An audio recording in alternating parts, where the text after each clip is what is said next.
Hey guys, how's it going? I hope you're all doing really well out there today. In this video, we're going to take a look at the new Kamrui Hyper H2 Mini PC. And for transparency, the folks at Kamrui did send this over for me to take a look at and share with you, but they don't get any input on this review. No money changed hands.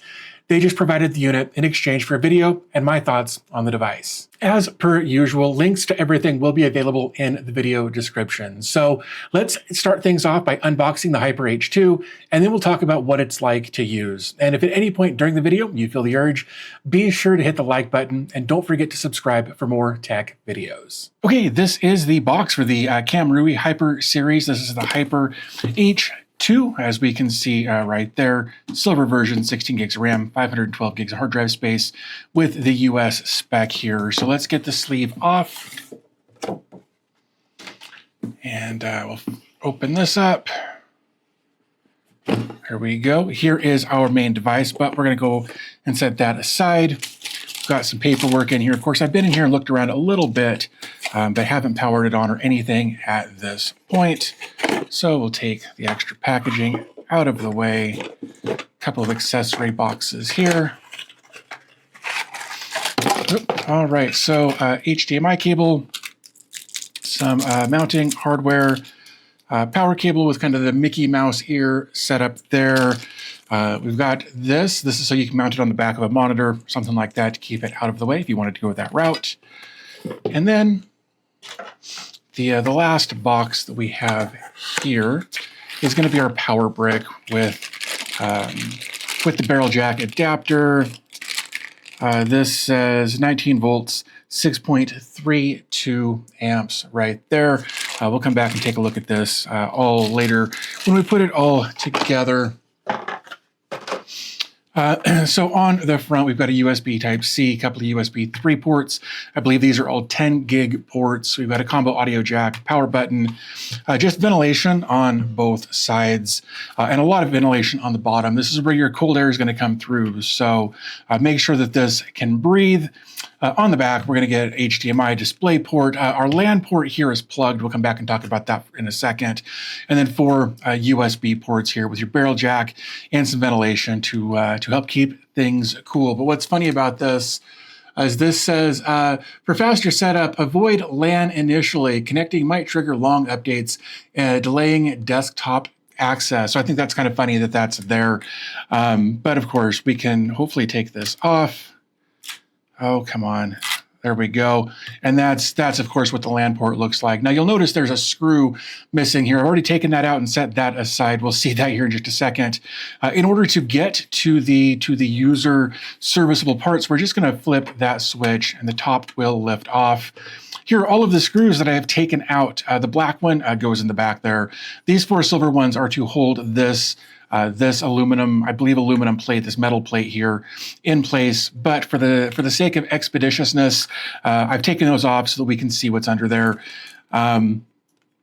This is kind of helpful in that underneath we're going to find our storage with a pad there to help dissipate heat. So that's actually what that metal plate is for, is to just help dissipate heat. That said, it did only come with 1 drive and one extra contact pad there. So, you know, whatever. We do have an extra NVMe slot that we can plug an additional drive into. And then we've got 2 8 gig sticks of DDR4 3200 megahertz. And this storage drive, or this boot drive, is 500 gigs as well. The one thing that I will say is I have never heard of either of these brands of storage or RAM. That could be a direct result of everything going on with DRAM prices and that sort of thing. But this is what we've got. Under this boot drive is where our Wi-Fi and Bluetooth module is going to be. And that's really about all we're going to see in here. They make this gold plating or this gold plastic piece here real hard to get out because this is your only serviceable stuff here. So that's what it looks like on the inside.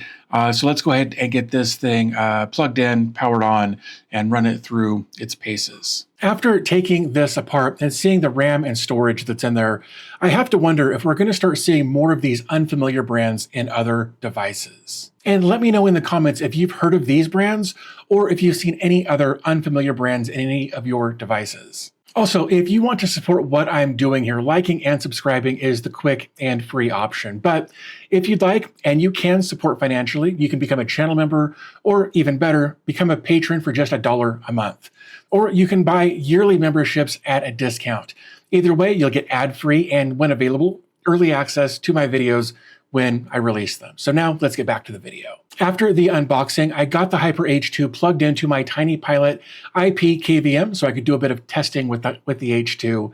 And I mention this because the Tiny Pilot is limited in its throughput. So what you're seeing here is the worst case scenario, and actual direct interactions with the Hyper H2 should actually be noticeably better. With the Hyper H2 having the Intel i5-14450HX and 16 gigs of DDR4 RAM, it's going to chew through your daily tasks with no issue. Whether you're searching your favorite YouTuber on Google or watching videos from that creator, you're going to have a great experience with this device.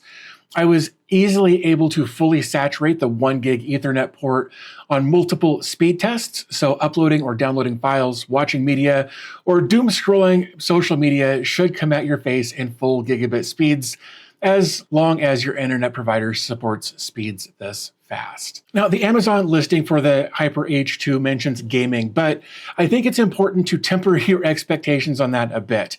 This isn't going to play AAA titles of any kind of playable frame rates.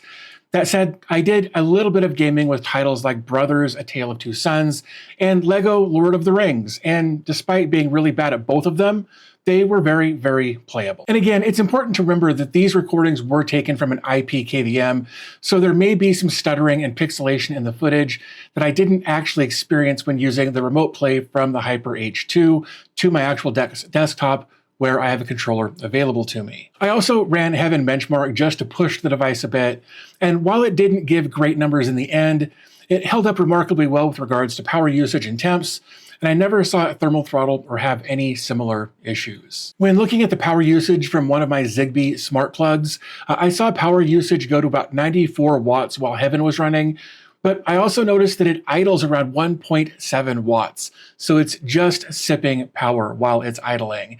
And this tells me that if you wanted to use the Hyper H2 as a small home lab device, it should be pretty power efficient. And because it's got the i5-14450HX mobile CPU, it's also got Intel Quick Sync video. So you could use this as a mini media server with Plex or Jellyfin and use the onboard iGPU for your transcoding needs. Overall, I'm actually really happy with the Kamrui Hyper H2, but I would like to have seen them add a second Ethernet port to the device, or maybe upgrade the single port to a 2.5 gig port rather than just a basic 1 gig Ethernet port. Be sure to let me know your thoughts on the Hyper H2 down in the comment section. And again, if you want to pick one of these up for yourself, be sure to look in the video description with links to more information. But with all of that said, I'm going to go ahead and wrap this up. I do want to thank you guys for spending a few minutes of your day with me here today. I'll talk to you in the next video.